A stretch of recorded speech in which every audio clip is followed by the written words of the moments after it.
Hello, New Zealand. I'm Bob McCoskrie. Welcome to Straight Talk. This is episode number 95, and it is a special one because it's an extended one. We're actually going to have two sets of panels. So there we are, 8 panelists in total, and we are going to discuss what really has been a cultural turning point, to use a appropriate phrase. So without further ado, let's meet our first panel for tonight. And we're going to have them for about 45 minutes, and then at about 8:45, we're going to introduce the second lot of panelists. So firstly, my understanding is he's deep in the South Island, is Elliot Ikele, whakalofalai atu. Whakalofalai atu, Bob. Welcome, very happy to be here. I'm in the mighty zone of Blenheim. Yeah, you just about were stunned into silence by my cultural diversity, weren't you? I was. Thank you for your diversification. Helps when your mother-in-law's Nuan. Right, let's come slightly north to the capital. And Dr. Ate Moala, how are you, Ate? Malolele, and very good, thank you, Bob.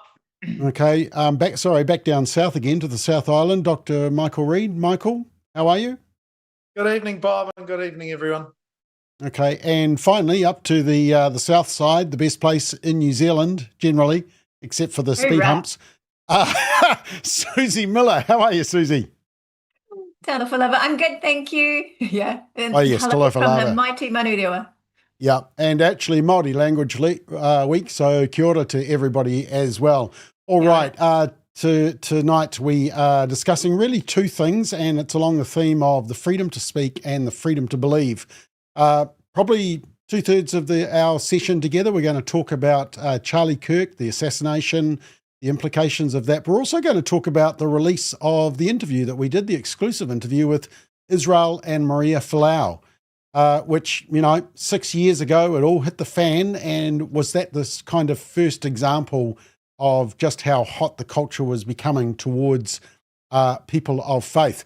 I do want to start with this quote, though, which I posted at the end of last week after that tumultuous week. It says, "Our culture has accepted two huge lies. The first is that if you disagree with someone, you must hate them. The second is that to love someone means you agree with everything they believe or do. Both are nonsense. You don't have to compromise convictions to be compassionate." So, team, I guess my first question, I just want to go around and ask you, what was your personal reaction to when you found out that Charlie Kirk, firstly, had been shot and then died as a result of his injuries? Elliot, do you want to kick us off? Yeah, quite personally shocked. I've been following Charlie Kirk since about 2015, maybe about 14, and I watched his strength just grow and grow. I had to do a speech at a school, had to have a debate around race relations in New Zealand, and I left it just before then. We found out that he had passed away, and it was really, I guess, discombobulating. It was really tough, really painful. This was a man who was seen as an older brother to the younger generation in the US and abroad, millions abroad. And for those of us who are older, this was a young man who was destined in a sense, but he was due to be one of the big, strong leaders. He would have brought in a beautiful golden age of strong conservatism and beautiful conservatism as well. Well, I think, he had already been shoulder tapped as a possible presidential campaign nominee at some stage in his life. Ate, what was your response when you heard the news? I was so shocked. I couldn't believe it. I was angry. I was upset. It was just really difficult when we first found out that he had been shot. Of course, we just turned to prayer that the Lord will keep him, but then not long after that. So I was just really upset and angry, and but also jolted me awake.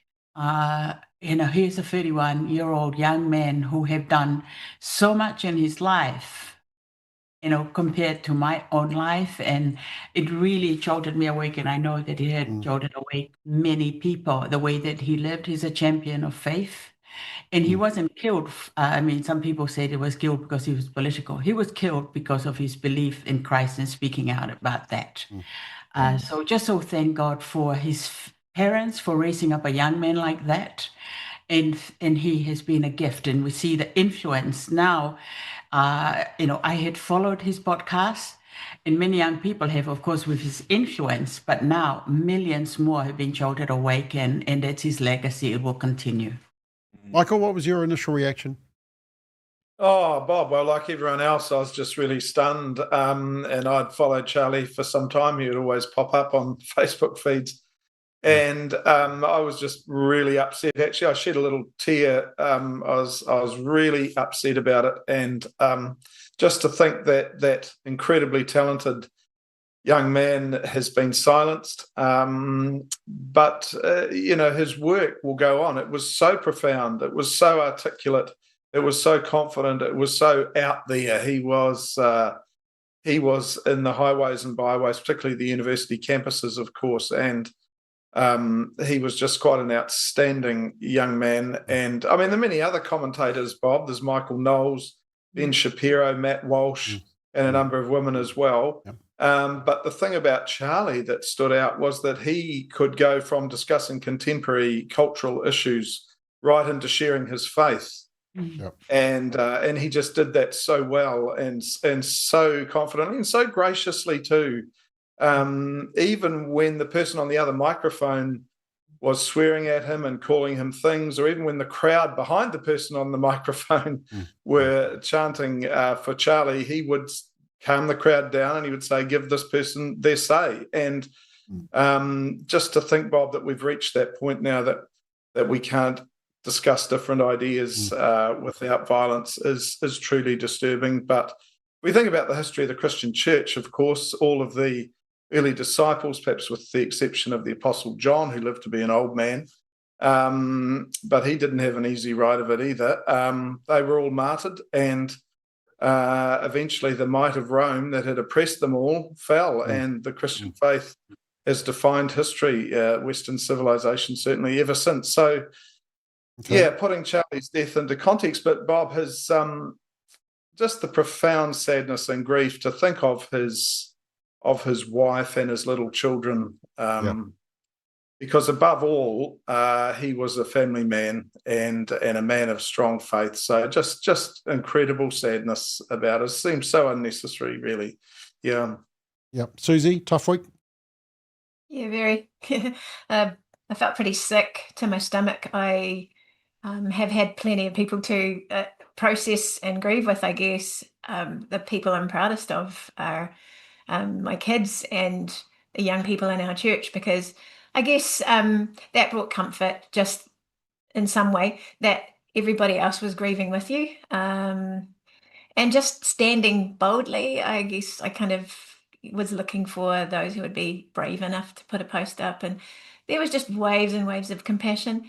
When I speak of waves too, there was kind of waves of grief as well, because you'd hear testimonies of people who just had a relationship with him, or he encouraged them to find their voice. And, you just read person after person's story of the kindness he showed behind all that gifting that he had. He had incredible gift of communication. And so, yeah, I agree with everybody else. We've lost someone really great. And I see a lot of calls for like, who's going to replace him? Like, you don't replace someone like that. You just do your thing. You run in your lane, and keep going. Yeah. And actually, there was, I think Erica Kirk, the widow, the wife of Charlie Kirk, I think she was so brave when she stepped up to the microphone and did a live cross on Fox News. This is what she had to say. Charlie, I promise I will never let your legacy die, baby. I won't. I promise I'll make Turning Point USA the biggest thing that this nation has ever seen. I promise. Oh, Charlie, I love you. I love you, baby. Rest in the arms of our Lord as he blankets you with the words I know your heart always strived to hear. Well done, my good and faithful servant.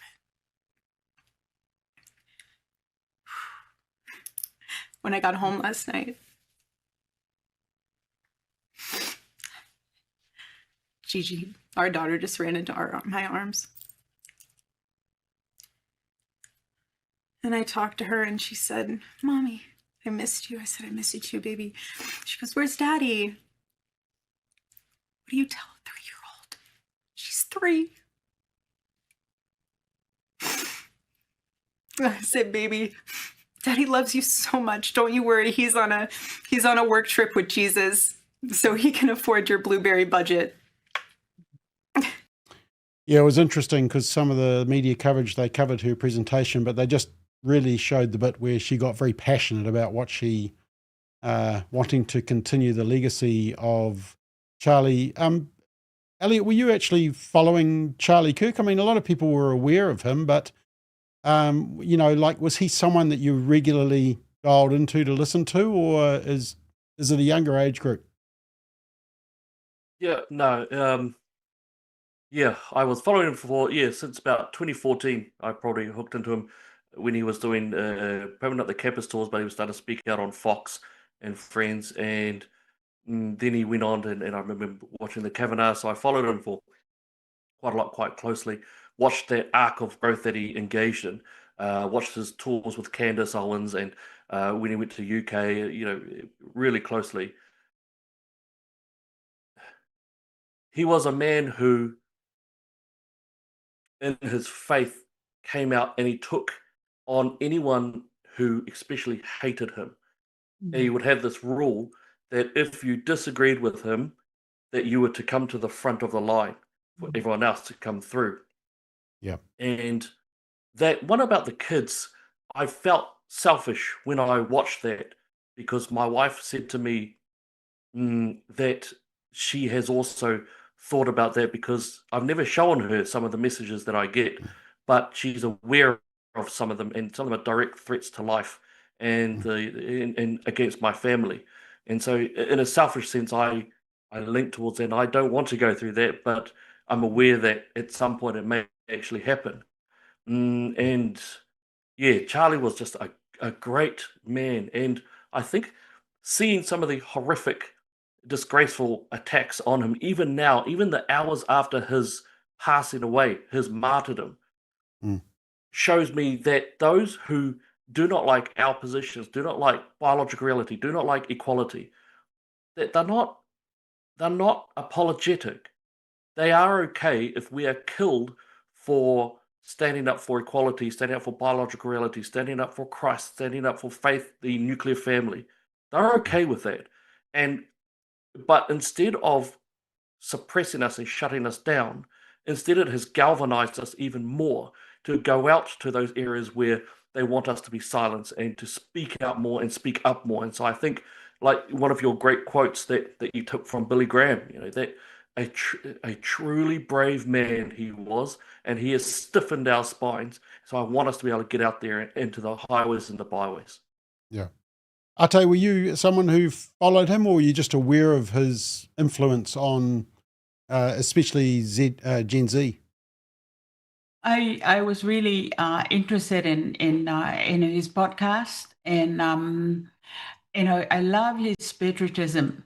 He was so good. He loved America, and he really believed that he can turn America around. Hence, Turning Point USA, and I just love that. I mean, he loved Jesus, unapologetically. Sometimes, as Christians, we sort of go soft, and sometimes we don't speak out for the things that are important. Charlie did not hold back in every situation. He spoke out for the truth, and go where people would not go. I mean, so many people wouldn't want to go into the university where there's so much hatred and wokeness, but he went there. And just so appreciate that, and his love for family. I mean, one of the things he always said, that if he become president, that will be his main focus, to strengthen the family. And I just love that. And of course, you see that with his dear wife and the 2 kids, and his love for family. So yeah, just such a, I just love the fact that he was so unashamed of the gospel. Yeah. Somebody's commented thanking us for speaking about Charlie, that the government and mainstream media don't seem to care. Actually, I do want to pay tribute, though, to, and look, credit where credit's due, because, as you know, he's probably not a favourite fan of Straight Talk, and that's David Seymour, who was the acting Prime Minister but he actually ignored the Greens and Labor, got up in the House and paid tribute to Charlie Kirk. I would like to take just a moment to acknowledge the very strong feelings many New Zealanders have today after the passing of Charlie Kirk.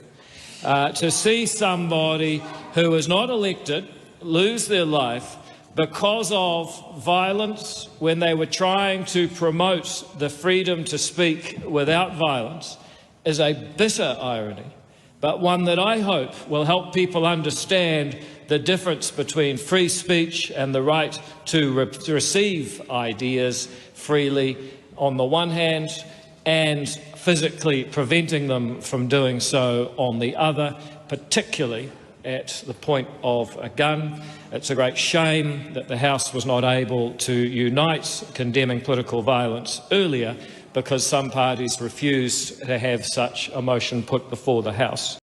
Yeah, well, credit where credit's due. He called out the opposition and, made that statement. And, Michael, I was going to ask you something else, but I did just want to comment to you that my understanding, and look, maybe someone can correct me here, but I have not seen Christopher Luxon make any statement, any post about the death of Charlie Kirk. In fact, the only post I saw over the weekend was about removing surcharges on PayWave or something like that. Maybe somebody can tell me if I've got that wrong, but it seems like there was politicians just didn't sort of want to go there, and that's why I did want to play David Seymour, and also Winston Peters spoke up as well. What did you think of that, Michael? Oh, I thought David Seymour was actually really good. I think he articulated what people on the right of politics and the centre right should have united, and said National and New Zealand First and ACT are very different in many ways, but I think it took David Seymour to speak out. Now, I don't know if Christopher Luxon was actually away that day, but I agree, Bob. I haven't heard anything from him. I'm aware that he may have said something, but and even if he did, I don't think it's been reported. So it's just a continuous sort of no-show from the Prime Minister, really, on this issue and so many others, of course. Yeah. The question I was going to ask you, because you're a bit of an expert on this, is that basically the media coverage just constantly, if they didn't call him a MAGA supporter or a Trump supporter, they said he was from the far right. What's your response when people always throw that label at him? Well, Bob, I like what you've been saying of late. You've really been emphasising that the far right or the extreme right. Well, it's the hard right now. They're using the term hard right. Yeah. The hard right. Charlie was a conservative commentator. That's what he was. I mean, and when Posey Parker came here, let's remember, she was consistently called by Simon Dallow and others an anti-trans activist. He's been called a far-right activist. But actually, Bob, the media, as you're well aware, has been pretty silent in the last day or so. That they have moved on. And as more revelations come out about the alleged killer, they're going silent on that. But those labels, look, those labels are just so revealing. They tell us so much about the people making those statements. They're not descriptive. They're purely ideological and politically charged. And anyone who's followed Charlie, as I have for some years, and always enjoyed his ability to engage and debate, really, although it's the American context and it's on a scale that is way beyond what we can imagine here in the culture war, and there were some issues, Bob, that I didn't really understand that Charlie tackled, but in the American context, they're a big deal, like the tariffs and the impact of the tariffs and the immigration issue. I didn't really get that, but or at least the finer details of that. But certainly the other issues that he tackled were just so relevant, and he did it so well. But the media, well, did we expect anything else, really? Well, Bob, we're letting Luxon off too easy here.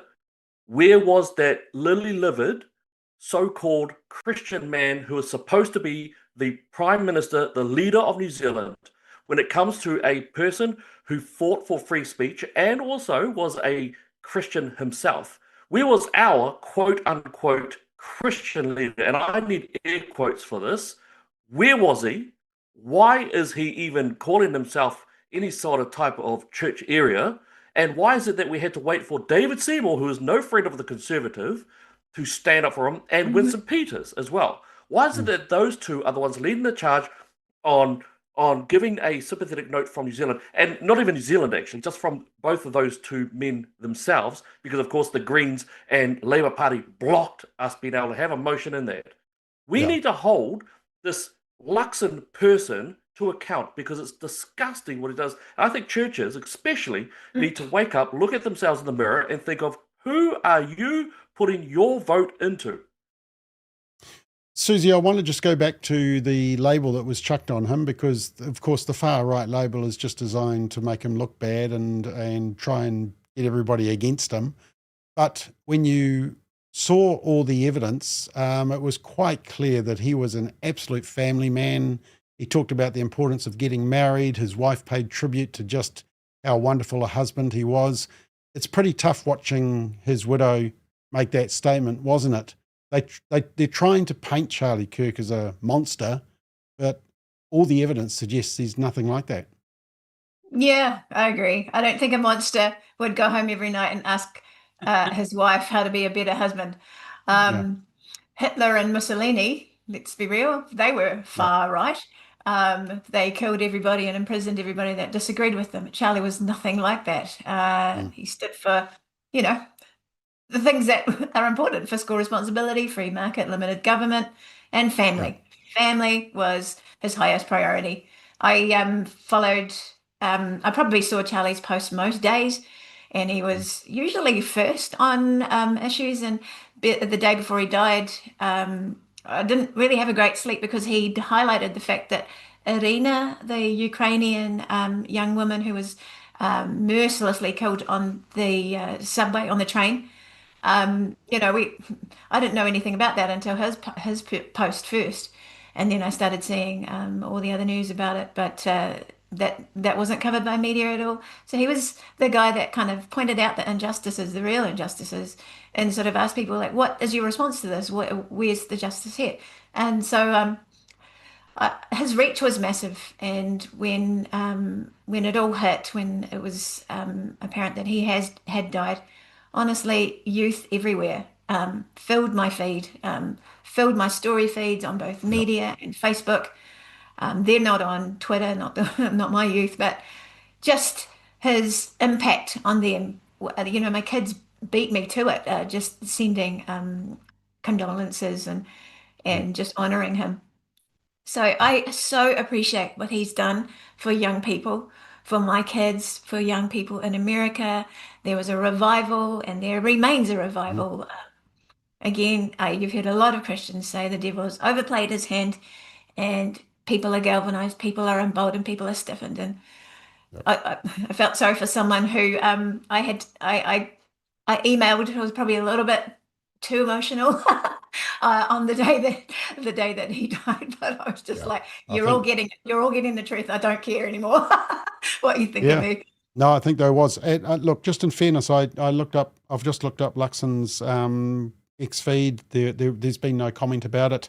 Winston said, it's tragic we live in a world that differences of opinion are met with a gun. The death of Charlie Kirk is not political violence, it's an assassination. The utter tragedy is that Kirk travelled extensively around university campuses to give an open mic and debate to everyone, and all were welcome. He stood for freedom of speech, fought for the rights of others to express theirs, even if he disagreed. The essence of democracy is under threat around the world, and we must do everything we can to protect it. So good statements from both Luxon and from Peters. And I'll see if I can find anything from Hipkins and Marama Davidson, or Chloe. I doubt if I will. Elliot, the question is, what does this mean for the US in terms of civil discourse, political discourse? Where do you think it goes to from here? Is this, as I think Charlie Kirk would hope, a turning point? I believe it will be. I think that the US is going to change. This is one of those changes. Charlie Kirk's assassination is up there with Martin Luther King Jr., Abraham Lincoln, even Bonheimer. I think that you are going to see changes. Now, what I'm worried about is that since the progressives, since the left have killed the most moderate one, the person who engaged in more moderate discussion, I'm worried that there is going to be some quite strong backlash, and that is a concern. Now, that concern is tempered by the fact that a great deal of others, and Michael was referring to some of them, Ben Shapiro, Michael Knowles, you've also got Blair White, you've got all these other characters out there who are coming up, and they are strongly pushing back in. So I'm hoping that what happens is that in the vacuum, that massive vacuum that Charlie has left, that these other conservatives are able to strongly get in there, and that's ideally what will happen, because in any other vacuum that's not taken up, it'll become quite strong. It'll become violent. So the left killed a good man. What we're hoping for is that other good men and women step into that space and really take it strongly with them. Ate, do you agree with that? Yes, I have hope that as a result of his death as a martyr, the next generation who has been following him, they want freedom, and they're going to speak up, because the problem that we've had thus far is that we know the truth, but we have not spoken up. And this is what, this is what we get. But this next generation, I mean, they're already saying, we are Charlie Kirk. We want freedom. And they've got courage. They're going to speak up, because they know that if they continue to be silent, there will be bondage and despair. So I'm absolutely confident that this is absolutely a turning point. And it's going to be the young people who's going to run it. I mean, already there are millions of kids. Before he passed away, there was under 2 million following him. Now there's tens of millions following Charlie Kirk, and this is the promise of God, that this is a grain that has fallen, and there will be much fruit. So I'm absolutely full of confidence. Michael, do you think? I mean, I don't want to sort of even suggest it, but do you think that this kind of political discourse and the sort of violence could creep its way into New Zealand? I mean, we've already seen some examples. In fact, just over the weekend, there was a political hoarding that was shot at. This is just at the weekend for a local council. Our mate at Te Pāti Māori, he wanted to give David Seymour a good F in hiding. He posted that. There was an activation day that had guns included in it. And, of course, who could forget the stupidity of TVNZ on their breakfast show when they were pretending to shoot Donald Trump as a toy. Michael, have we got that kind of rhetoric already in the country? Well, Bob, unfortunately we do, and you've given some good examples, and of course the Posey Parker one. I mean, that could easily have resulted in a fatality. There it is. And look at that truculence, look at that anger. And so, Bob, yes, we've started down that pathway, and once the genie's out of the bottle, you can't put it back in. But what we can do and what we can learn from Charlie's assassination is once again to value the importance of ideas and respect for different points of view. And I think, concerted effort from both sides, really. Maybe I'm just a naive optimist, but I think that we can recapture some of that. And this idea, Bob, that by killing people, we're killing ideas. You don't kill ideas by killing people.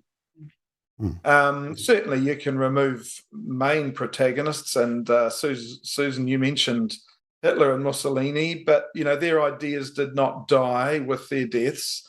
And we see Nazism, neo-Nazism reappearing with monotonous regularity across Europe. People who want to emulate Hitler's ideas and his actions. And so ideas are out there. And this is what Charlie was most passionate about, Bob. And I think it's fascinating to even see rock stars who are really liberal people, certainly no friend of conservatives, but, people are appalled by what's happened, because we supposedly live in democracies where free speech is valued. And of course, we've had this big, just going back to your question, Bob, we've had the left pushing hard for hate speech laws.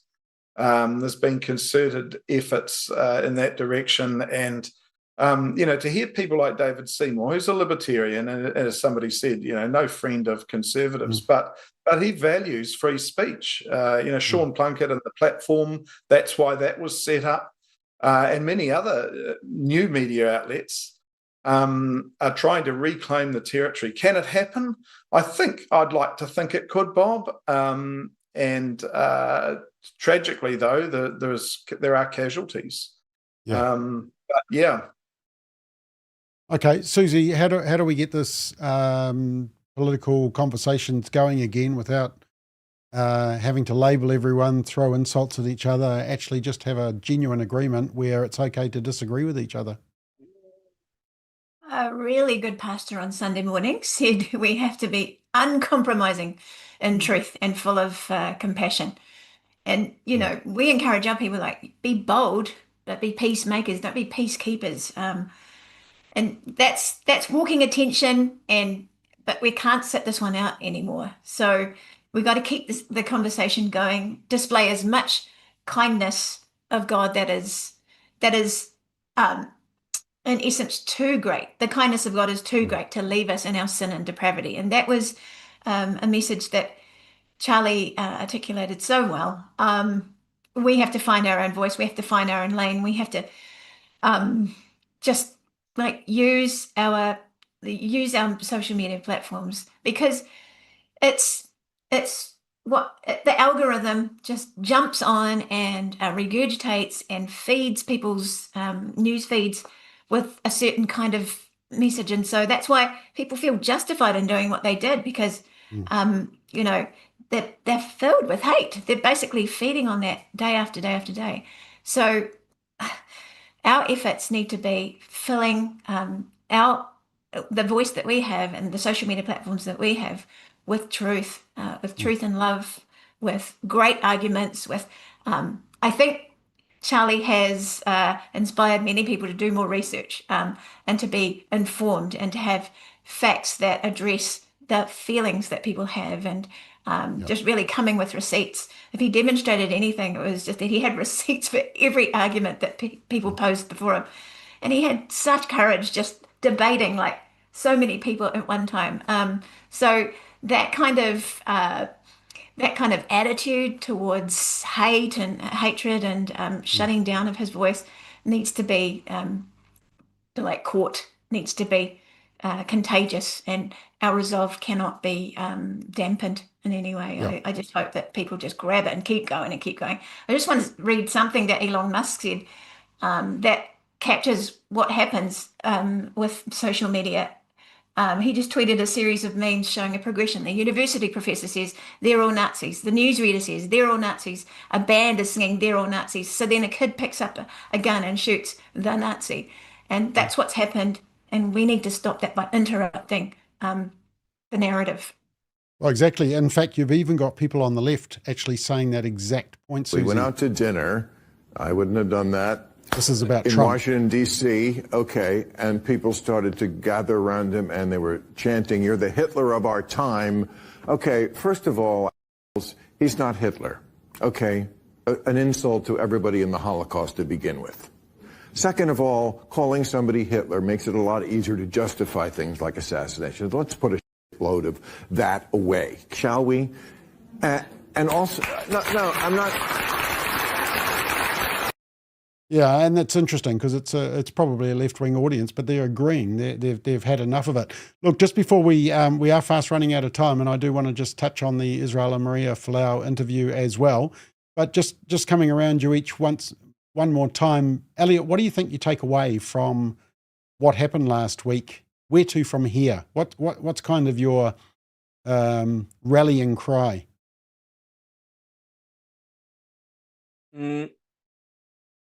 Be brave even in the face of death. Simple.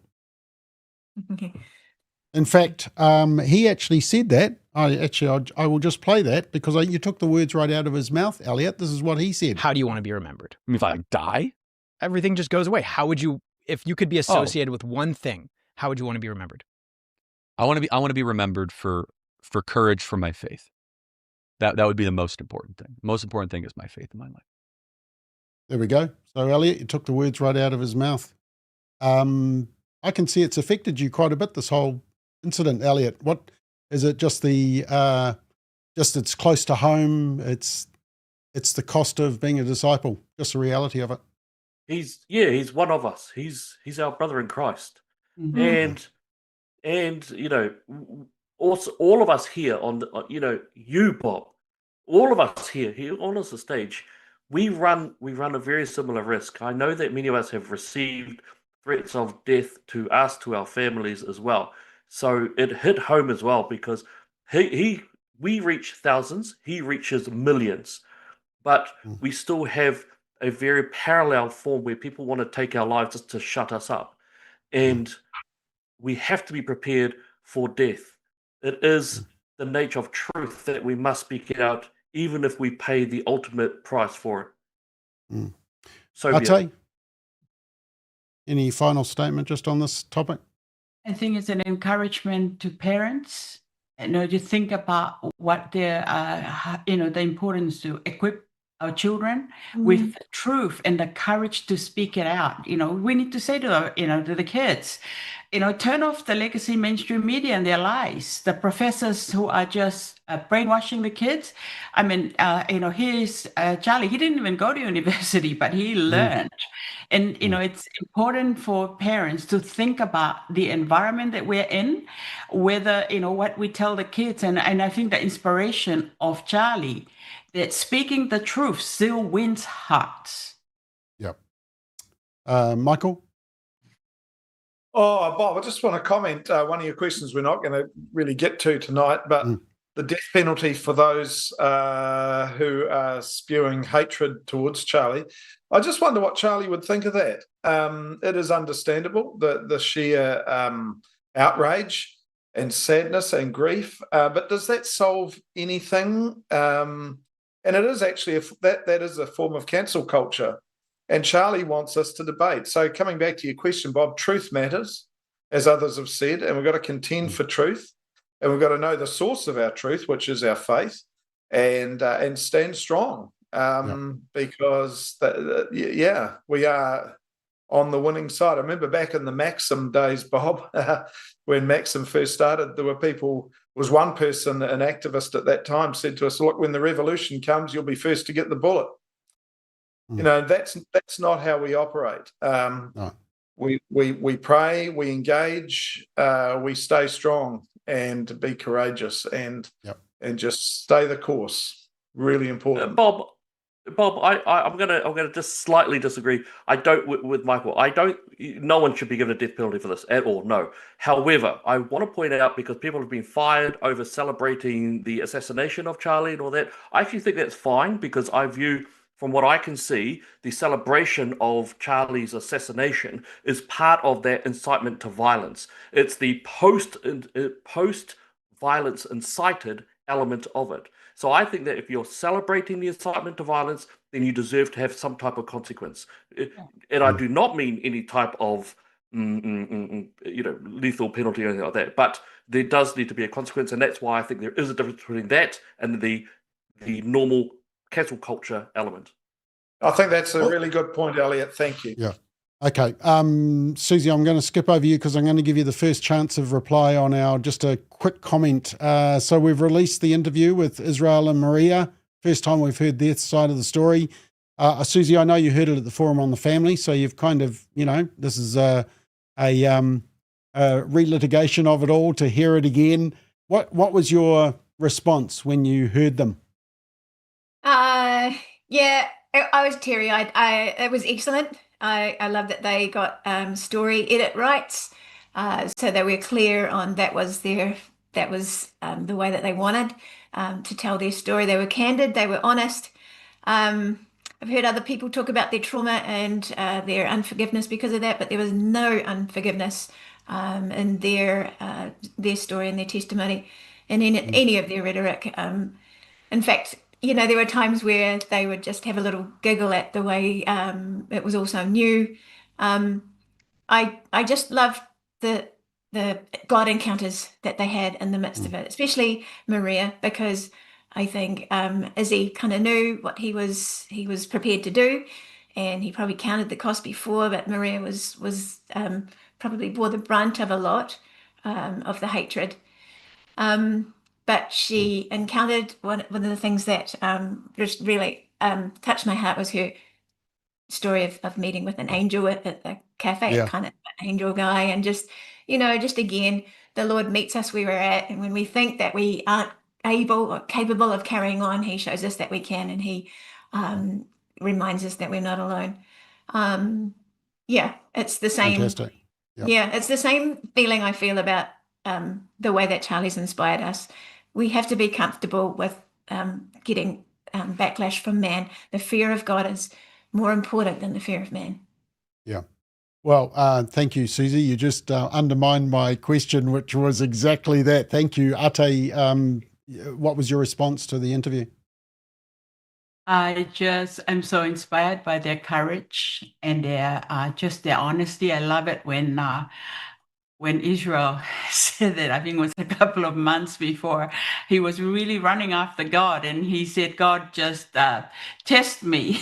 And this was, he didn't realize this was going to happen, but such is the call. So just so grateful and so proud and inspired. Yeah. Michael, response to the interview? Oh, I thought it was deeply moving, Bob. They're humble. They're gracious. They were resolute. They talked so openly, and they're incredible people. And their love for each other, their love for God, and they're such passionate sports people, of course. And so they paid a huge price, but they just came through so well. I thought they interviewed incredibly well. And it's sad, Bob, a sad indictment that, several years on, it's taken you to get the other side. What an indictment on our media. They were just prepared to jump on them, and but it was just so good and so encouraging. Incredible people they are. Yep. Elliot? Yep, loved it, start to finish. Bob, well done. Can I just say well done? You were the one to get that exclusive. You got to, and you made it so easy for them to play around. So we also got to see them just as a couple interacting together. I thought that was just beautiful. Loved it, start to finish. Everything everyone said is on point. Yep. Okay, team, we've got the next shift ready to go. So you've warmed up the seats. You've done a fantastic job, and I'm letting you off early. So well done. And while do we still get paid the same? Yeah, I might. I told you to speak 1.3 times faster so that we didn't go the full hour. Right, so there we are. That's that panel gone, and we will bring in the next panel. We just want to play you an excerpt from the Israel and Maria Folau interview, and it was about that Bible verse. And, of course, then comes out the infamous hell meme. Yeah. And, drunks, homosexuals, adulterers, liars, fornicators, thieves, atheists, idolaters, they need to repent. I really just wanted to ask you, we know who was upset by this, but were you contacted by any drunks, adulterers, liars, fornicators, thieves, atheists and idolaters? No, I didn't hear from anyone that had that problem or struggled with that. So just tell us about why you posted this. Yeah. Where did you get it? What made you do it? And did you have any inkling of the firestorm that was going to result from posting this? Well, I had no idea. I had no idea that as I was about to post this post that I was going to get my contract terminated. That was the truth. But I just felt really convicted in my heart to really share that. And it is confronting when you see that, and it's like, wow, that's not a really feel good message, or doesn't give you any a warm feeling. But the truth. It's the truth, and I just wanted to. That was my heart around that. But I always share this. A couple of months before I actually posted that, I was praying and asking God to really put me in a position to test my faith, and I always always said, dangerous prayer. Yeah, it's a dangerous prayer, and I tell Can you everyone, ask me next time to pray that? I always say to people, just be careful what you ask for. It's but I really genuinely meant that, and when I prayed that prayer. How did you think God would answer it when you asked? You wanted to be bold with your faith. How did you think He was asking you to be bold? I didn't think much of it. My mind didn't come to a situation like this. I never thought that I'd be put in a position where my career would be on the line. It just never crossed my mind. So there we go. You can watch that interview. It's on our website, familyfirst.nz. And I tell you what, there's a lot of people watching it, but I don't think the mainstream media are interested in hearing the other side. But that's okay. That's why we did the interview. Right, the seats are warmed up and the second shift is in. Boy, I hope they're better. There we are. Woo! Peter Williams in the South Island. How are you this evening? Very good. Thank you, Bob. Nice to see you. Yeah, I gave you the late shift so that you'd be here on time, so well done. Ashley Church in the Hawke's Bay. Evening, Ashley. Yeah, g'day, Bob. Just if I can introduce a little bit of levity, I've been struggling over the last 2 or 3 years to work out where I'm going to get my media coverage because I'm obviously looking for balance. And I realised in the last week or so, every time anything of a note happens, you text me. So basically, you are my media coverage from now on. It's the sacrifice I make to keep you in the know. And with a bit of help from Simon, who I'm regularly texting back and forth. In fact, our wives probably wonder what's going on. Simon, how are you tonight? I'm well, though I don't know you realise I'm more of a morning person. So, 8:45 starts and, this is I'm under the pump. Okay, we'll try and keep you awake. And finally in Masterton, Sue Reid, how are you? I'm very well, thanks, Bob. Yeah, I'm more a morning person too, but this is great. So what a great coverage. You're the only one covering all of these important issues. Well, that's right. And we will talk about the media because I really want to ask Peter a couple of questions around that particular area. But Peter, just kick us off firstly. What was your response when you first heard about the death of Charlie Kirk? I was shocked, like millions of people around the world. I've only come to Charlie Kirk really in the last few months. I was first introduced to him through the Megyn Kelly show. Megyn Kelly, former Fox News, NBC News, now has her own podcast, working like Tucker Carlson in her own space. And Charlie Kirk was someone that had appeared on her podcast on a few occasions. And then I guess the algorithm just kept on putting me towards Charlie Kirk, has proved me wrong, shows at campuses throughout the US. And I just listened to more and more of it. And I thought, man, this guy is just something special. He's unbelievably articulate. His logic cannot be flawed in the way that he discusses things. But what I really appreciated and really admired was his ability to stay cool and calm on all occasions, never lose his rag to any of the idiots that were on the opposing microphone on those on-campus shows. And I just thought that his performances in those Prove Me Wrong appearances were just fantastic. And I can see why at the age of 31, he had become incredibly influential. And look, here's a classic example of that. So I do not have hate for a group. I do not have hate for a people. I have hate so I can get it on my camera. So don't worry, we got plenty of cameras, but yeah. But yes, so you do not hate the LGBT community, and Turning Point is not against LGBT. No, how could I hate that which I have a heart for? Thank you. And I might not agree at that for some of the lifestyle choices that some people make. But of course not. And if someone said, Charlie, what's your view on marriage? I say, I believe marriage is between one man and one woman. But if you ask me, what do I have hate in my heart for somebody that doesn't choose the lifestyle that I believe that God laid out in the scriptures? Of course not. The question is, yeah, I mean, he just answered so well. Ashley, what was your response?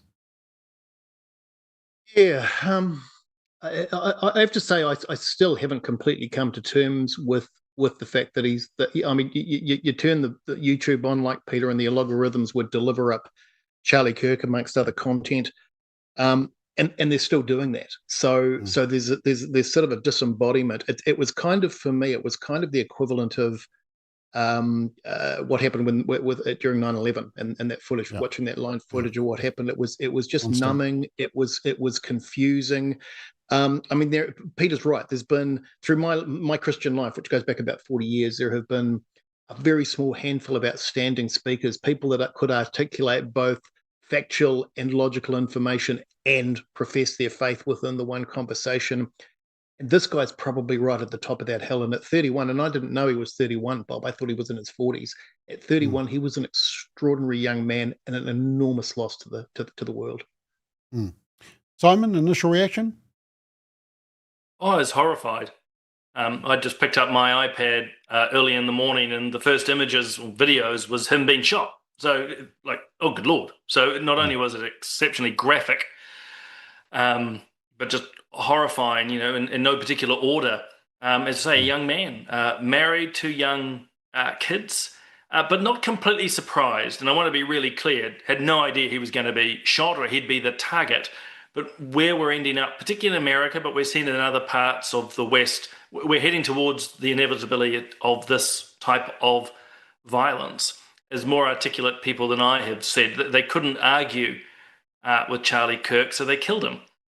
And so that's what I mean by not completely surprised, and nor have I been completely surprised by the reactions. I'm sure we'll touch on that a bit later, both here and overseas. The evil vitriol and celebration of killing someone. And so in many ways, Charlie's views came across another dogma, another set of values, which are by and large quite evil, quite anti-human. And that's why they hated him so much, and they killed him.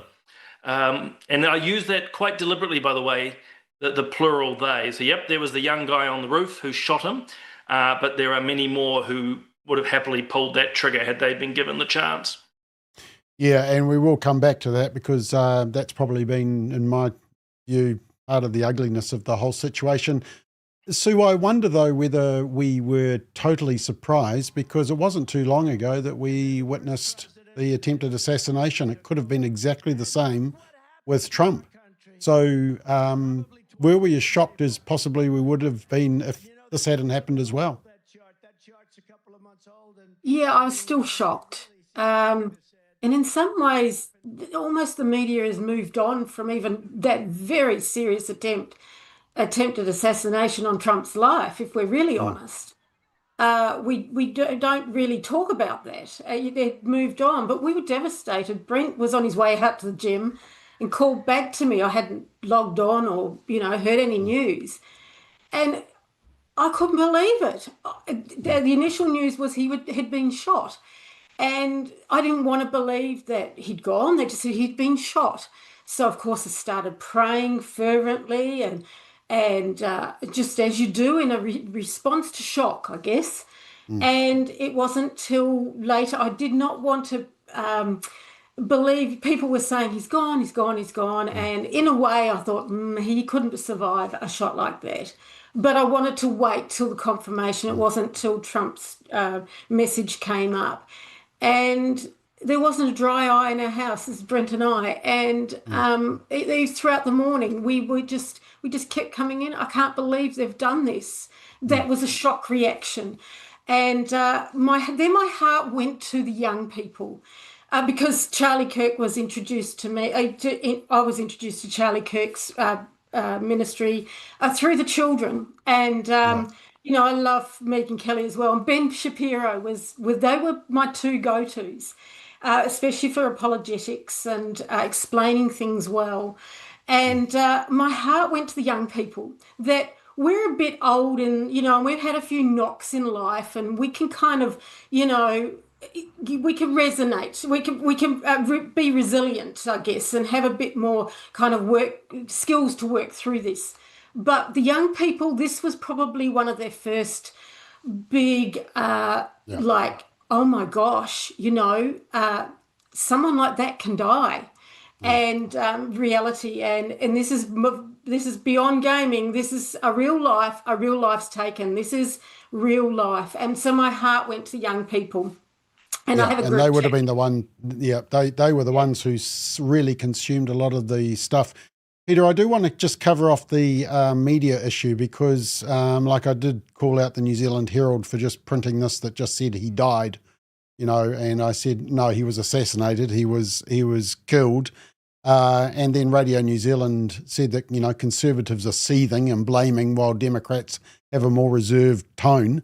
It just seemed like the media was sort of. They were too busy labelling him as far right and trying to paint him in a bad light, weren't they? And an ally of Trump, which is, of course, the kiss of death as far as the New Zealand media is concerned. I think the worst line I heard, Bob, was in a News Talk ZB bulletin whereby his death was being hailed by some people. And I'm thinking, what an appalling word to use about the death of somebody. Yeah. I was driving along and I just sort of had my mind half on other things, and I heard this word, Charlie Kirk's death being hailed, or his life was being hailed. It was just a staggering use of the term. Anyway, I guess the problem for a lot of the New Zealand media is that they would never have heard of the guy. I don't know how widespread his influence was in this country. Like I say, I only really started hearing about him in the last few months since Trump was re-elected. Whether or not he had much of a presence amongst the newsrooms of the New Zealand media, I honestly don't know. And the initial reporting of his death would suggest that they really had no idea about the influence this guy had in last year's presidential election and obviously in subsequent policy. Well, I think they might have been a bit surprised. In fact, on Mike Hosking, this is how he explained it just when he was first shot. But he's the founder of Turning Point. Turning Point goes back to 2012. He's part of the disinformation campaign on Biden, on COVID. He's one of those guys, but he is close with, the Trumps. Oh, well, that's it then. He's toast. That's the way they were describing it. Ashley, were you surprised at kind of the labelling? I mean, were you surprised? It was all far right. I mean, it was either Trump, MAGA, or far right. Yeah, I rate Hosking. So coming from Hosking, that particularly disappointed me because I would often put him sort of outside of most of the criticism. But look, generally I think most of us have formed the view that the newsrooms and the media of this country are dishonest, disingenuous scumbags, and they haven't failed to disappoint on this particular occasion. But it's the American coverage for me, which is particularly interesting. There's been a fascinating attempt to try and to smear his name in a variety of different ways, most of which consist of various different things that he's supposed to have said and claims that he's made certain statements, most of which are fake. There are a handful of them that are actually accurate. There are a handful of them that are true. And I'll just pick one because it's really important because when you put these things in context, they actually don't mean what's being claimed to them. So it's claimed, for example, that in January 2024, he claimed that he wouldn't want to fly with a black pilot, which he did. He did make that statement in the context of a presentation. It's important to understand what he meant when he said that, though. He was talking about the diversity hires that were being made in the States under the previous administration, and the fact that people were, and it wasn't just pilots, it was Air Force, air traffic controllers, it was surgeons, people that were getting into jobs that were actually quite important roles in terms of the skills required, who didn't have the full qualifications that were required. And the point that he was making was actually in favour of black pilots. What he was saying was it's unfair on those people because they are unreasonably besmirched by the fact that anybody who gets on a plane is going to be looking at them twice to wonder whether they got there by their skills or whether they got there by dint of some sort of diversity policy. So when you look at each of those phrases, and we haven't got time to cover them tonight, in each of those cases, the context actually demonstrates that it was exactly the opposite of the claims that are being made of them. Yeah, and there was a lot of that, but there was this kind of messaging, especially in the American media, not so much, fortunately, in the New Zealand media. They kind of deserved it. This was probably the worst example. But following up on what was just said, he's been one of the most divisive, especially divisive younger figures in this, who is constantly sort of pushing this sort of hate speech or sort of aimed at certain groups. And I always go back to hateful thoughts lead to hateful words, which then lead to hateful actions. Well, the good news is he got sacked by MSNBC, surprisingly. Simon, did the media coverage trouble you? That's an understatement. Might be a rhetorical question as well. Let's reference all those texts that we were sending one another. No, it didn't. it didn't surprise me. I'll focus more on the New Zealand side of things. That by and large, I would actually make 2 points. One, they were implicitly at times endorsing. Even Hoskins, I normally quite like what he has to say, but very low level but implicit suggestion that, well, he sort of had it coming because he's a Trump ally or he's conservative or he's far right. And the second is that, and we've talked about this before, and I do it on solid ground as well, it's the media curating a narrative. Charlie's views on most issues, not all, but most issues, were pretty down the line, moderate and traditional. But that doesn't sit well with the modern newsrooms. And so just as the young guy literally killed him, the media now are trying to besmirch and kill his memory and his legacy. And that's also been manifest by taking a lot of what he says out of context. And the last point, and I don't have the exact words in my head or I get them wrong, but TV1 tonight, for my sins, I happened to put it on.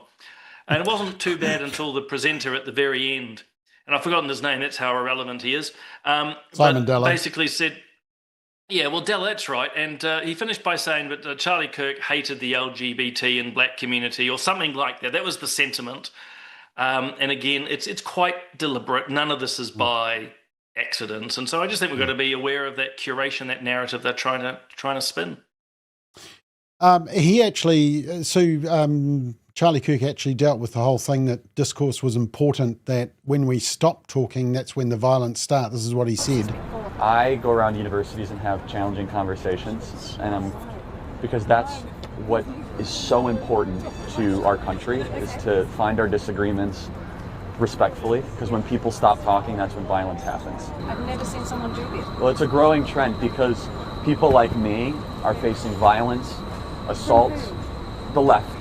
Yes, the campus Antifa. I've been stormed out of restaurants. I've been assaulted publicly, multiple death threats. Okay, so what's your goal in all this? There's more people that agree with me than some people would actually believe, and they come out of the woodwork when I do stuff like this. We record all of it so that we put on the internet so people can see these ideas collide. When people stop talking, that's when you get violence. That's when civil war happens, because you start to think the other side is so evil and they lose their humanity. Yeah, quite right, isn't it, Sue? In fact, just before you answer that, I actually found this article where Turning Point USA, they've been holding a number of meetings on campuses. One was with Riley Gaines, and they had to lock themselves in a computer cupboard until the police came and rescued them from the marauding crowd who was opposed to them. But yeah, it seemed like that the ability to discuss without this kind of violence is getting harder and harder, Sue. Yeah, that last quote that you played, that's just spot on, and it's just one of the ones I loved. Actually, Riley Gaines did say, she's another one I follow and I'm a fan of, she actually said she was supposed to be at that event with Charlie, but because she's in the late stages of her pregnancy, she wasn't with him. So it's really rattled her. And because she's also had that, she was held hostage. They barricaded. She was not allowed out. There was no way the police had to go. The police were delayed in coming and getting her. But getting back to the media, they've stopped talking to people like us. They've stopped talking to conservatives, to Christians, for any of those issues that they put up on the news. And that's their responsibility. There used to be a time where they could be, put that other side, rightly or wrongly, Peter can comment on that. That's gone. And they lack such a graciousness. And in the House, in Parliament, and in the newsrooms, there's such a lack of graciousness. And even listening to some of the ZB over the weekend, no talk back or anything to give a voice and there'd be people affected by this because they simply do not care and want to give voice to the Conservatives because are they so frightened of our ideas? And I love that about Charlie, that he would bring people for the conversations to the table. That was really, really his strength. He wasn't afraid to talk the issues. He didn't dismiss people and say, "Oh, that's too controversial. That's too intellectual. That's that's just another issue." He brought them to the front of the queue and wanted to have that conversation out of compassion. And so, you could see he genuinely listened to people. The media could learn and start to listen to some other people rather than their own echo chamber. They live in such a bubble. Politicians live in such a bubble that they just don't hear anything else. I think that's where they go off the rails. So, well, Peter, the assumptions. Oh, go on. I was going to say, Charlie's death happened last Monday morning? Was it a week ago today? Yep. Thursday. New Zealand time. Sorry. Thursday, was it? Gee. Now I don't think I've seen a full 6 p.m. news bulletin since, but I did see something where there was they tried to put a New Zealand angle into it at one stage, and didn't they interview somebody from the Spin-Off magazine? Or the Spin-Off website? Yeah. And I'm thinking of all the outlets that they could have gone to. Went to the far left. Yeah. I mean, was there any... I take it there was no comment from what Sue's just said, no comment from any Christian group, any what you might call conservative right-wing group, and their reaction to it? Can't do that, Peter. No, well, we know Bob McCoskrie is banned from TV1 these days anyway, just the because he's interesting- Bob McCoskrie, yeah. The thing I was going to ask you, Peter, though, is that the rhetoric. I mean, is there a problem with the rhetoric? I showed the first panel this. I mean, just over the weekend, the ACT candidates' hoarding was shot at. I mean, this is, after we've seen that, we see Te Pāti Māori wanting to give Seymour an F in hiding, posting that as though it's a big joke. Nationwide activation day with guns. Only one side can do it. Yeah, I was on an RCR panel on Friday morning, and one of the other panelists was dear old Matt Robson. Remember him? Oh, from Progressives? No, what were they called? Well, he was part of the Alliance. He was a cabinet minister at one stage. Was he a colleague of yours in Parliament, Simon? I can't remember. Maybe he predated you. But he was in the Alliance. He was in Helen Clark's cabinet at one stage. And I happened to make a comment along the lines of, well, Charlie Kirk has lost his life, but there will not be rioting in the streets as a consequence of his death, and there hasn't been. No. We just remember what happened after George Floyd and going back to the 1990s to Rodney King. So the left are the ones who, they create the violence. And I said, when you have a right-wing tragedy such as this, there will not be violence in reaction to it, because that's not the way the right-leaning people, the conservative people, react. And Mr. Robson was most upset by this personification of right and left. That's the way of the world these days, isn't it? Yeah. Actually, there were some really objectionable responses, though, and you carry on commenting on what you're going to say, Ashley. But just very quickly, this is Byron Clark, who's now Disinformation Project, set himself up as a Dark Times Academy, basically going on about, that Charlie Kirk's a bigot and a racist and all that type of stuff. There's this guy at the march on Saturday with this objectionable sign. And Ashley, you were actually challenging someone on LinkedIn, I saw, for posting some terrible remarks. I mean, some people just seem to lose their whole humanity over this issue. Things come out of that. First, I just want to respond to what Peter said, because I agree with him. And the fact that this guy, and I'm not going to name him because I'm not going to give him the benefit of that, but murdered, assassinated Charlie Kirk, he's kind of the result of exactly what Peter's talking about, which is this media absolute refusal to cover the other side of these issues. So, and New Zealand, if you try and get conservative coverage on issues of this kind, issues around abortion, issues around all of the things that you do with Family First, Bob, it's become almost impossible, such as the echo chamber of the newsrooms that exist in this country. So that's the first thing. So we shouldn't be surprised that this kind of thing happens. The flip side of that was, and you're right, Sam Stubbs, who's the CEO of Simplicity, made a revolting post on LinkedIn, I think yesterday, which I responded to pretty quickly. It was the second post I've made on this particular topic around Charlie Kirk. But what I was actually quite pleased to see was not only was there strong support against what Stubbs had said, but it wasn't just coming from Christians. It was coming from people that were actually saying, I'm not a Christian, I don't necessarily agree with Charlie Kirk's views, but the guy didn't deserve to die, and the sorts of views that are being articulated by Sam Stubbs are simply unacceptable. And you know, just on that subject of Sam Stubbs and simplicity, I hope his business takes a hell of a big hit as a result of this, because that stuff can't fly.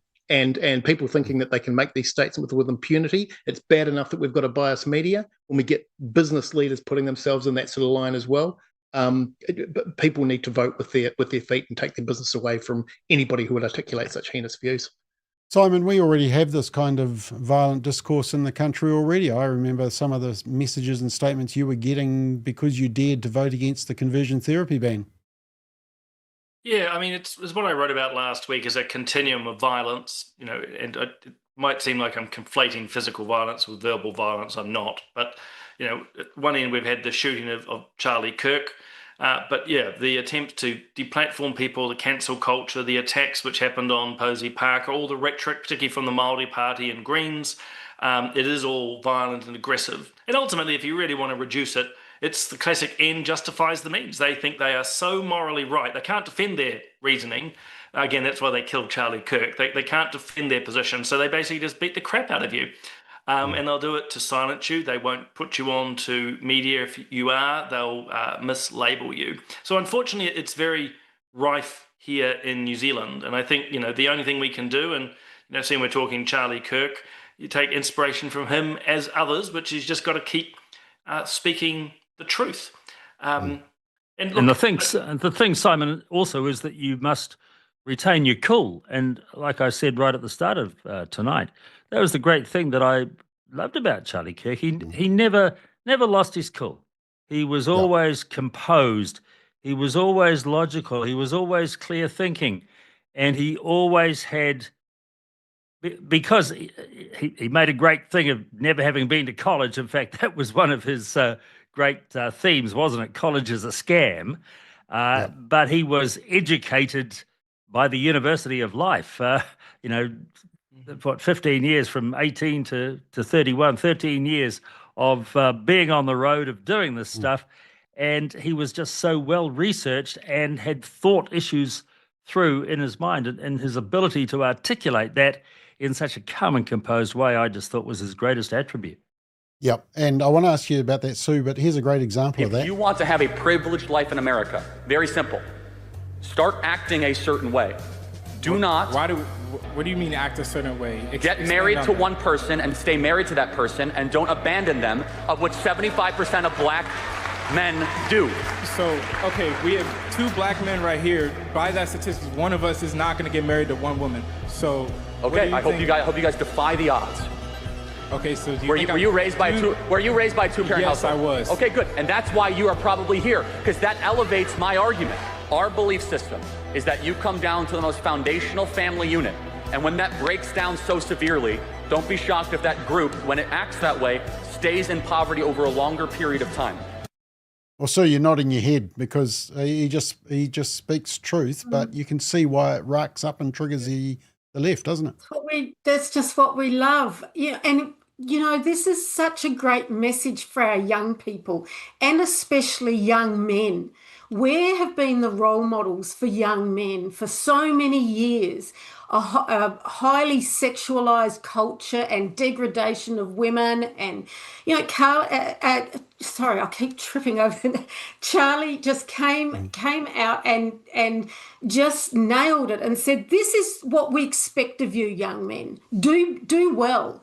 And you know, don't forget about Erica here. She's just as strong, and she has her Bible in a year, and I've listened to her as well, and you know, she's got, you know, women, you know, dress yourself up and look like you're serious about life. But I love that message about that Charlie gives to young men, and that's just you know, get married, God, family, and then everything else comes. I often say to people, family is your first ministry. I've said to people who are in ministry and they're tired and things like that, and say, you know what? Your family is that's your first ministry. You are writing on your children's pages of life. And I just love that he really nailed that. And the interesting part, I don't know whether you've probably seen socials over the weekend, and Sunday, the churches were packed. People, young kids, or young men and women, I should say, flocking to church. Church better look after them, will be my second point. Flocking to churches, reading their Bible, declaring that they're Christians on their social media, saying, I've lost so many followers and all this sort of thing, and willing to courage. Charlie stiffened their spine, Bob, and I love his messages. That's why we always listen to him. And I'm glad that you raised Erica, because I thought she was so brave when she came out and spoke. This was just another little excerpt from what she said. Charlie loved his children. And he loved me with all of his heart. And I knew that. Every day I knew that. He made sure I knew that every day. Every day he would ask me, how can I serve you better? How can I be a better husband? How can I be a better father? Every day. Every day. Such a good man. He still is a good man. He was the perfect father. He was the perfect husband. Charlie always believed that God's design for marriage and the family was absolutely amazing, and it is. It is, and it was the greatest joy of his life. And over, he would tell all these young people to come and find their future spouse, become wives and husbands and parents. And the reason why is because he wanted you all to experience what he had and still has. Well, Peter, you can see why it triggers the media. I mean, gosh, they're trying to make him out to be a misogynist and, yeah, I was just intrigued, Bob, by Sue's comment about the churches on the weekend being full. I just wonder then why all those archbishops and priests are chaining themselves to Nicola Willis's office tonight in support of Palestine. I mean, who's going to go to a church run by those guys? I know we're off topic, but church leaders will send their flock back to where they came from if they carry on with those antics.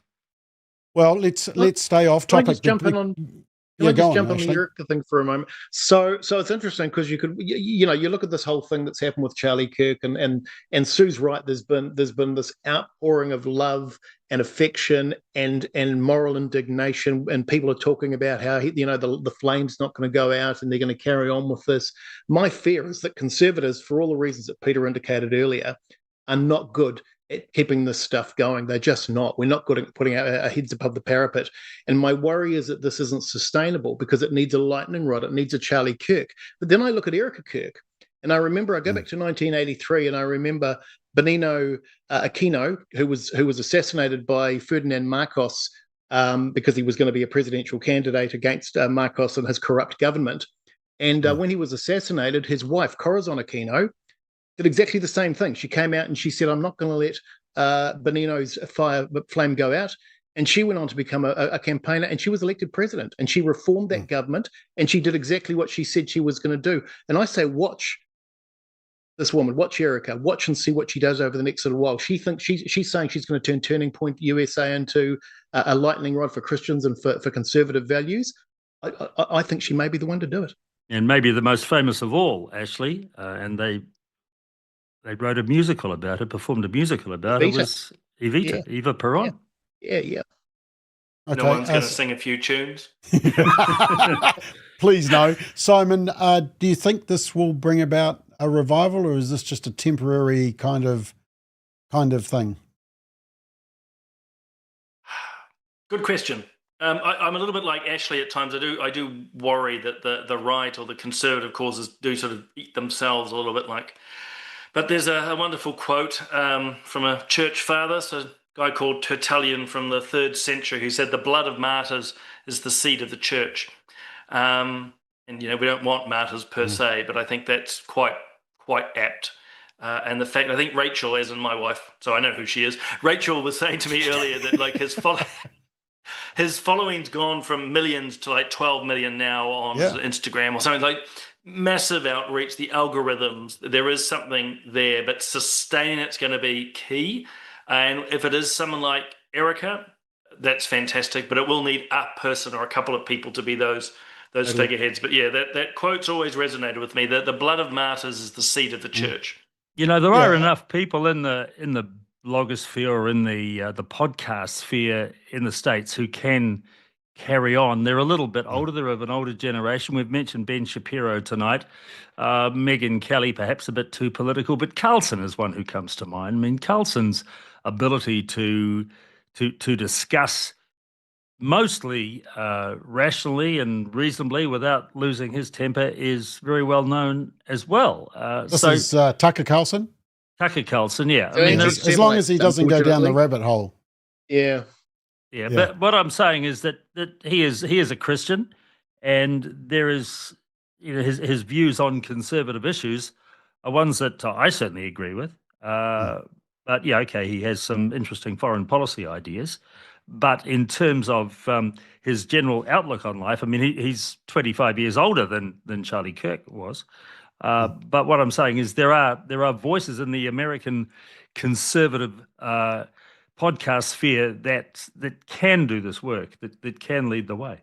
They're already The question, though, Peter, is they're who already can? doing that, Peter. There's quite a few podcasters that my kids follow, and they send me things on Instagram and things. They're already there, and those ones that you mentioned are actually considered old by Yeah, well, I'm not surprised.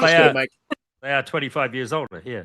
Who can and would, and the second part would, given what happened with Charlie Kirk, who can and would sit under a tent on a university campus, articulate in the same way that he did, and would be prepared to take that risk on themselves. And that's why I keep coming back to Erica Kirk. Who better to understand the legacy that he's left behind? Yeah. So I was trying to figure out where I was up to. So you can kick off this area. I mean, what's it going to do to political discourse in the United States, but also in New Zealand? Is this going to make it worse? Is it going to divide us more, or is it going to bring us together? Is it actually going to improve things? Because we realise just how out of control it is when we throw around terms like Nazi all the time. I think the divide is there, and I think that's probably what we've grieved about too, is that they'll go this far. They'll take a life, and so that divide is actually entrenched. Let's face it. There's good and evil, and even in the word it says good will be called evil and evil will be called good. We know that. So the divide is going to be there. But now you've got, they're not going to probably get away with some of the progressive, I call it regressive, progressive laws and movements and things quite as much, because I don't think the media realise and people outside of our sphere realise what has actually been galvanised, people coming together. Those podcasters are on and saying, I'm on doing this podcast because Charlie encouraged me to it. You know, Charlie inspired me to speak out. So the likes of, I think we're just going to get smarter. Younger people, I refer to younger people, okay? We've been in this game a long time. But the new movement, the conservative movement coming through, the young people, they're going to know their stuff. I always challenge people, if you're going to debate someone, know your stuff. Don't give them pat answers. They're going to dig deeper. They're told, you know, the first thing you do, read your Bible every day. You know, things like that. I think when it comes to the political spectrum, I just don't think we've got enough patience anymore for someone like Chloe's petulance in Parliament and scorn, you know, this scowling and this ungraciousness. Come to the table and talk, and I think we will probably demand that more. Peter, we're going to have to make those changes in the media and academia, though, aren't we? Because really the academia and media are the ones who have basically said there's only one way to think, and if you don't think like us, we're going to exclude you. Can I just say something really quickly? The one thing that Charlie actually encouraged me in is for quite a lot of my life, I've said, like I've studied and I've done studies. And I've done units at Bible college and all sorts of things. But I could never say, this is my degree from university. And rightly or wrongly, that's been a tripping, a bit of a hurdle for me through my life. And when Charlie came out and said that he was not college educated, he didn't get a college education, I thought, I like this guy. He does it the hard way. My father always encouraged me to read books. My father was university educated. He always encouraged critical thinking. And I think that's where, okay, we're probably not going to win on the campuses. We're probably not going to win in some realm of politics. I don't mean to be doomsday, but let's find another way. Okay, let's dig deep. Let's dig deep and find why we believe what we believe, and then just influence your sphere. Okay, so Peter, I mean, the part of the problem is the media and the academia haven't given us permission to actually think both sides of the debate, have they? That's no, and I don't know how we change that, Bob. It's taken 30 years, they say, the long march through the institutions, through the universities, through the tertiary institutions has produced this whole generation of people in today's media. So unless there is a directive from somebody to put some other people in charge of the institutions, it's going to take 30 years to reverse it. I'm in despair. Rid of the violent rhetoric? Sorry? Can we get rid of the violent rhetoric? Well, we should be able to, but pretty obviously the way that Taku Teferis can carry on, nobody's too upset about that. Did I see Sam Stubbs' report being, his LinkedIn message being reported anywhere in mainstream media? I don't think so. Somehow they get very upset about Stuart Nash and his rather crude description of a woman. That was on the TV news. Yeah, that's true. But what Sam Stubbs, who was a hero last week for getting permission to build 650 so-called affordable houses in Queenstown, on the TV for that, but for a far more egregious breach of community standards, not called to account, not featured on the news. Terrible. And actually that's a very good point about the whole comparison about how the media have treated anybody who's celebrated Charlie Kirk's death or said, well, he almost got what he deserved, and how they treated Stuart Nash, because you were actually on the broadcast. Oh no, you weren't on that one. You're on another podcast. I correct myself. But you have been on a podcast with him, so you probably, he had a brain explosion. But he's on the front page of the media. Someone has posted grotesque stuff about the death of Charlie Kirk, and the media's gone silent. It's quite glaring, isn't it? Absolutely no question that there's a double standard, and the standard basically says, I mean, we saw it with Bussy Boy Doyle, and we saw it with Golriz Garaman, and we saw it with the succession of Green MPs that have gone through the revolving door over the last little while. All of those people who have been involved in some egregious activity, including convicted of theft and posting content, very suspect content, sexualized content around minors. That's been excused by the media, who've not only excused it, Bob, but who've actually gone out of their way to indicate that those people might be under some sort of mental anguish as a result of the terrible far right, to use your term, groups that are actually attacking them, as opposed to, let's use Stuart Nash as an example, but lots of other people who they will immediately jump on and demonize for misdemeanors, which are far less. So there's absolutely no question that double standard exists. Yeah, well, David Seymour was in the media last week for, heaven forbid, passing on the inside lane of a motorway. He handled that brilliantly, though. I have never done that more than 17 times. Actually, that's one thing I noticed about the UK. It's illegal to do it, but then again, everybody pulls over, so they're just better drivers over there. Simon, we don't have motorways down here, Bob, so it's all right. No, that's right. You haven't even got a McDonald's. So, look, let's get back to seriousness. Can we remove the violent rhetoric from the discourse, Simon? Because unfortunately, we have seen a lot of it recently, even in New Zealand. Well, we have to, because if we don't, the trajectory is all-out violence, and history is replete with that. So we're not blind in this regard of where a lack of discourse ends. I think we can But it will take a long time, like Peter was saying. You don't turn the ship around. And my observation from days in politics is a lot of good people turn up, both on the left and the right. They expect and want to make changes within days and weeks, where really it's months and years. And particularly from the conservative side, we need patience. You'd think there'd be a lot of it in a conservative tradition, but it often isn't. And really, I think there's just two little bits of, I don't know, is it advice or thoughts? Well, maybe three things. One, the left will double down. You've already seen that in the way that they're reacting. They'll get actually more violent, more aggressive. But from our side, we need to be, first and foremost, bold and courageous amongst our own peer groups, not being afraid at the 5 o'clock beers on a Friday to actually say what we think if someone challenges us. And then actually it's more people finding that courage, and we've got to do what we can to encourage them to get involved. Everything from their school boards to their professional associations into Parliament, and just to actually push back. And I'm sad to say there'll be more Charlie Kirks along the way, but those are the sacrifices which need to be made. I would Oh, hope. and by the way, just quickly. Oh no, go for it, Peter. And so I'd hope we would never see it in New Zealand, but the actions sometimes of Te Pāti Māori just make me wonder whether or not we are closing in on some real violence. I mean, you had the drawing before, Bob, of the two pistols. Just the rhetoric coming from them, and their inability to be able to reason, to talk rationally, the way that Charlie Kirk was famous for. And then, I mean, they're even infighting amongst themselves as well.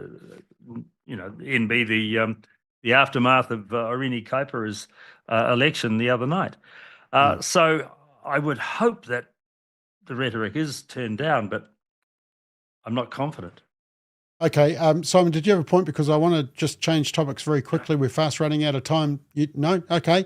I just want to tell everybody that we don't have 5 o'clock beersies at Family First. I just wanted to put in that disclaimer just in case anybody thought that. But Sue, I'd like you to kick off this particular one just to comment. We've released the exclusive interview with Israel and Maria.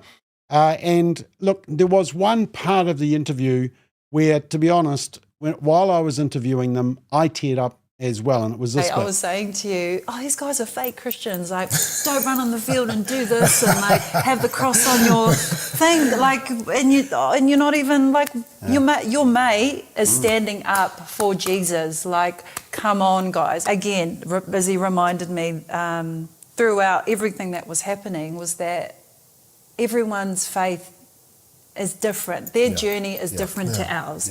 I was just trying to rally up the boys to, have some backbone.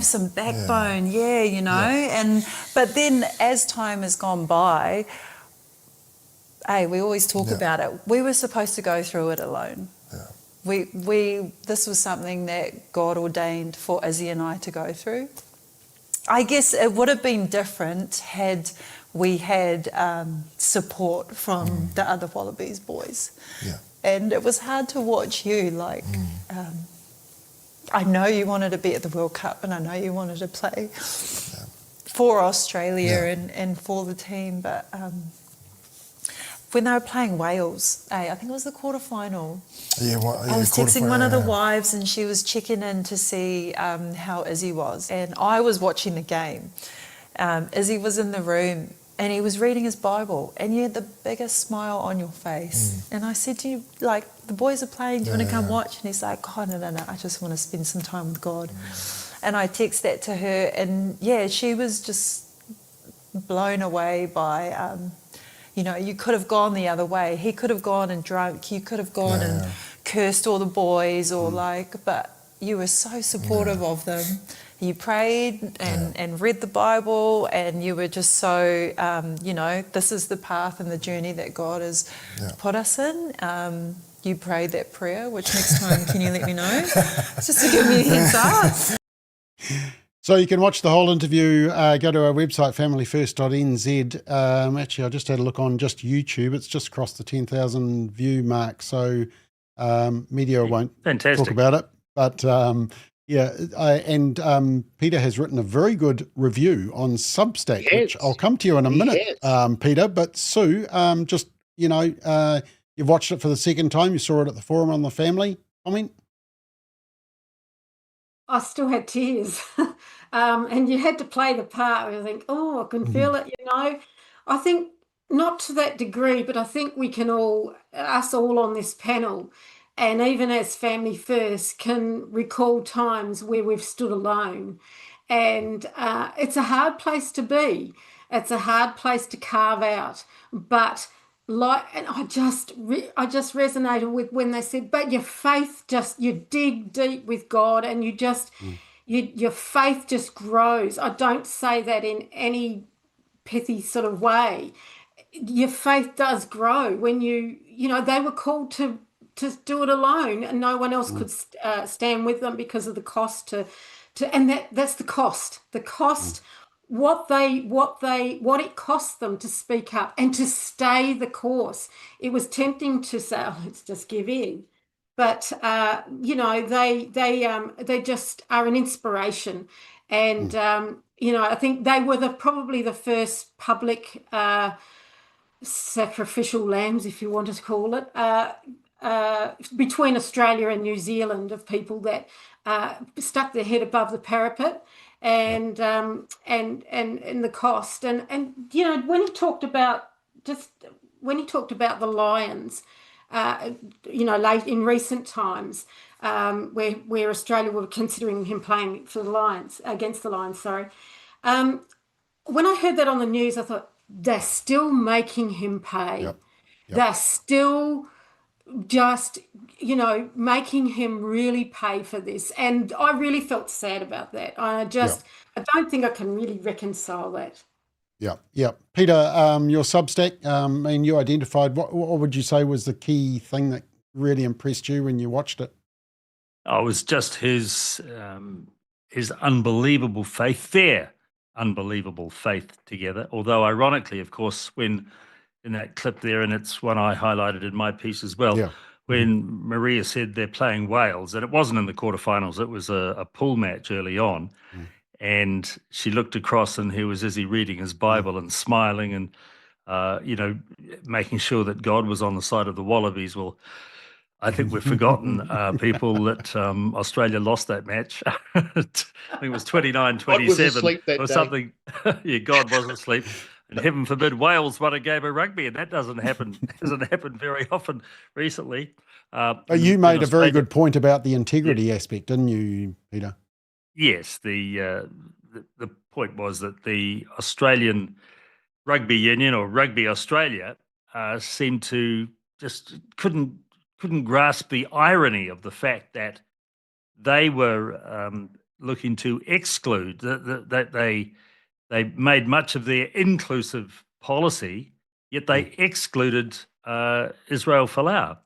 And then there was the whole fiasco over the contract as well. They sent him a contract which he signed, and then they said, "Oh, gee, we've forgotten. We're supposed to put in this social media clause, this restraint of your use of social media. Sorry, that was the wrong contract. We'll send you another one. Can you sign that?" And he said, "No, not doing that." And they just have both of them, Israel in particular, have no regrets about what he did. He was Australia's highest paid rugby player. He was making $1 million a year, and they broke that contract, and they went to court. The extraordinary story about the GoFundMe, which was then closed down on them, then the Australian Christian lobby came along and made sure that the funds were used for their legal defence, and they won that case. And it was an absolute humiliation for Rugby Australia. And it's taken until this year's Lions tour for the for Rugby Australia to get out of the financial strife that settlement caused. Some reports say it was $8 million. I don't think it was that, but it was the end of Raelene Castle as the chief executive of Rugby Australia. And of course, what do? We bring her back to New Zealand and make her head of Port New Zealand. Yes. Just to really rub it in. Ashley, what was your impression when you watched it the second time? I've got 4 quick takeaways because I know you're getting close on time. First takeaway is that Substack from Peter and other articles that he writes on are absolutely essential reading. And anybody who's watching this, if you're not subscribing to Peter's Substack, got to do so. It's an amazing proper read. mainstream media, eh? The real Totally mainstream is. media. Totally is. Yeah, I grab it every time it comes in. Hey, look. The second thing is. It was an extraordinary effort on your part, Bob. Credit to you for getting that interview. Any normal unbalanced media would have been beating a door down to get to you to have the rights to be able to broadcast that on mainstream media. Not a peep. Not a peep. That tells you everything you need to know about these corrupt, I won't use the word I was going to. Third point, there was some really interesting stuff in the video itself that I didn't know. So for example, the stuff around the change of contract that Peter just talked about, that was fascinating. But also what Maria went through and the fact that she was just about ready to make Israel pull the thing down at one point. So she was under enormous pressure, which we sometimes forget. We tend to think of it being Israel. But the key takeaway for me, which is probably different to everybody else, is that I look at that 2019 and the constricting environment that there was at the time, which actually got worse going into 2020 with COVID and everything that happened, and the environment we're in now. And as much as we've been berating ourselves and tearing our sackcloth over the last 45 minutes about what's been going on with Charlie Kirk, we're actually in a much more open environment, and it's possible now for conservatives to actually have an opinion on social media and to actually be out there and talking about this stuff in a way that wasn't possible even 6 years ago. So that's something we should celebrate. Yeah, and Simon, somebody messaged me and said, "Oh, what are you talking about Israel and Maria for? That was 6 years ago." Well, it actually started 8 years ago with the same-sex marriage plebiscite in Australia. When he first came, people realised he had a faith and he had biblical principles. But why are you raising this again? It's all connected to the Charlie Kirk thing, isn't it? Because it was about the freedom to speak, the freedom to believe. Yeah, I mean, again, these are just tactics trying to shut everything down. With the Charlie Kirk case, a man just had been shot through the neck, but they're wanting to talk about every other killing in the last few years. I was like, well, let's just spend a few moments talking about this. And I'd also say to that person not knowing who they are, we're pretty smart as humans. We can talk both about the current and the past and the future all at once. And actually, Israel and Maria's story needs to be told. So I echo what the others have said, including kudos to you, Bob. My bank account number is the following. But no, kudos to you, Bob. I'll see you at 5 o'clock on Friday. That's right, for the no alcohol beer. That they got to share their story, and I think that to add to what others have put, they were calm and graceful.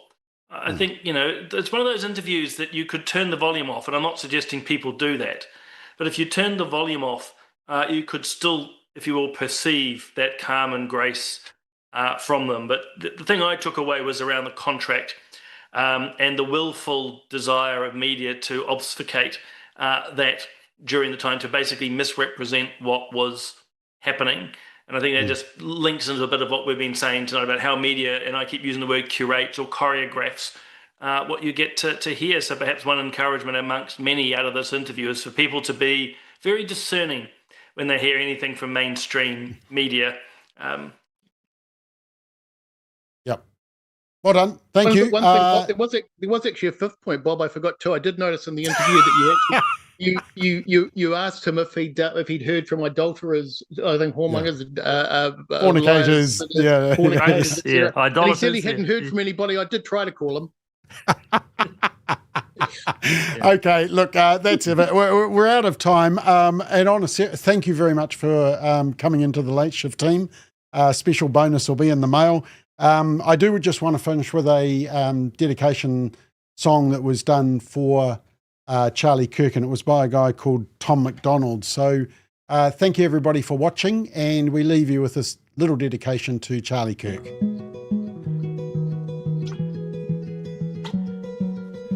Shot down and he was barely 31. Another woke coward took a life with a gun. He left behind a wife and a daughter and a son. All he did was try to speak for all of us. And I'm so tired of the hatred and the narratives. The patriots ain't dangerous, woke people are the terrorists. They shot and killed the father, sent a message to Americans. They ain't gonna stop until they bury us. Dear Charlie, I don't know if you can see us now, but if heaven has a window, I sure hope you're looking down. Cause we ain't going quiet, we gon' scream your name loud. And you're gone, but I swear to God that we gon' make you proud. We ain't backing off or giving up, I'll preach what you taught me. They may have killed a soldier, but that man had an army. This is far more deep than some political parties. And you can't kill freedom, so this one is for Charlie.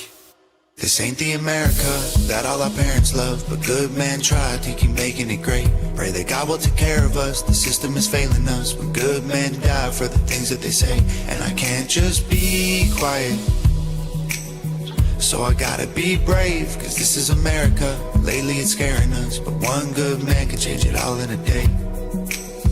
Killed in cold blood for having a discussion, and liberals are celebrating murder like it's justice. You didn't kill a villain or the evil that it comes with. You killed a father and a husband. And I'm so tired of the left and all the wokery. We can't get along if you just kill us when we don't agree. Sniper rifle fire from a liberal that no one sees. Scared I might be next to die when I'm just buying groceries. Charlie, we'll make sure your children know that defending all our freedom is why you aren't coming home. I hope heaven has a window you can watch your children grow and hear your message echo from below. And we ain't backing off or giving up, I'll preach what you taught me. They may have killed a soldier, but that man had an army. This is far more deep than some political parties. And you can't kill freedom, so this one is for Charlie. This ain't the America that all our parents love, but good men try to keep making it great. Pray that God will take care of us, the system is failing us, but good men die for the things that they say. And I can't just be quiet, so I gotta be brave, cause this is America. Lately it's scaring us, but one good man can change it all in a day.